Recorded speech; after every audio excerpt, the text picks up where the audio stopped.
بسم اللہ الرحمن الرحیم۔ السلام علیکم۔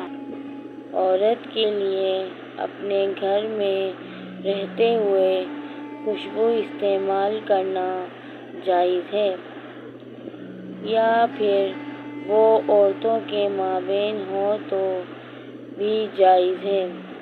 اگر خوشبو خاوند کو خوش کرنے کے لیے لگائی جائے تو یہ مستحب ہے، کیونکہ یہ خاوند کی بہترین اطاعت میں شامل ہوتا ہے۔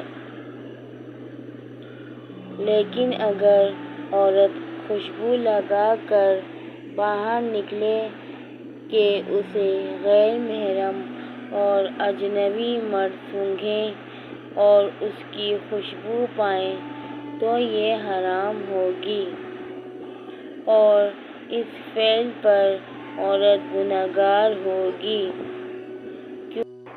کیونکہ اس میں مردوں کو اس عورت نے فتنے میں ڈالا ہے۔ ویڈیو پسند آئے تو لائک، شیئر اور کمنٹ ضرور کریں۔